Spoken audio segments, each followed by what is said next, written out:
This is my cold frame. I have been wanting a cold frame for years, and when my husband finally got it built, I said, "Isn't that every girl's dream?" And he said, "I really doubt that, but it is my dream, and I'm very happy to have it." A cold frame is a simple box, and this box collects the heat from the sun. It's on the south side of the garage. It has no insulation. It has no additional heat to it, and that's why it's called a cold frame. It's used for growing vegetables, starting plants, hardening plants off, keeping plants that are somewhat tender.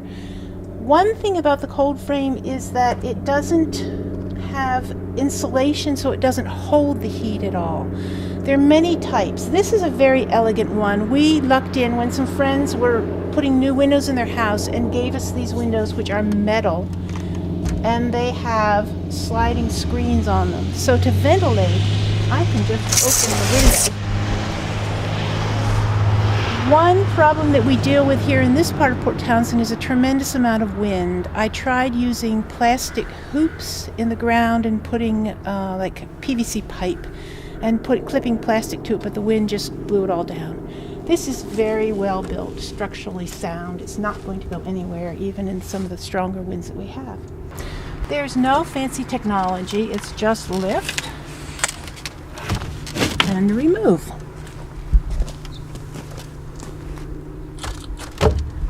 I'm going to open up both sections.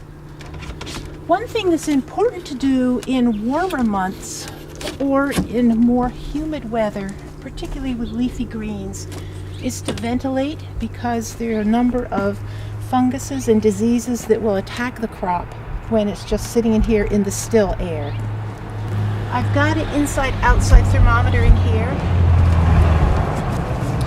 and the hottest it's been has been 90 degrees, and the coldest it's been has been, wow, looks like it's 12, 15 degrees, maybe 18 degrees. So the crops that I'm growing in here have to be tough. They can't be things that would be killed if there were a frost. I'm hoping next year to get this planted earlier, the end of August or potentially September, maybe plant once in the end of August, once in September. And I have a pretty good idea that this will keep us eating throughout the winter. This is another way to extend your growing season and also to put out tender plants. This is just a regular glass jug. Hear it ringing? These are called cloches. You can buy really expensive fancy ones in the store, but if you have a glass jug and can take a glass cutter and cut the bottom off, you've got a really good product. The top is off to ventilate. Now this plant does not really need to be covered over. This is a tough plant, but you can see the difference in that there's no frost on these leaves. It's well opened up and very comfortable with a little bit of sunlight and heat it got, whereas this Berginia is still covered with frost from the early morning sun. Use these when you put your tomatoes out in the spring, or if you have something tender, some plant that might not grow well in this climatic zone, you can put one of these over it for periods of time when it's going to be really, really cold. And believe it or not, that will hold some heat in. One danger of these is that the sunlight is extremely strong, so sometimes it's important to grab a rock and just stick it under there and give a little ventilation from the bottom as well.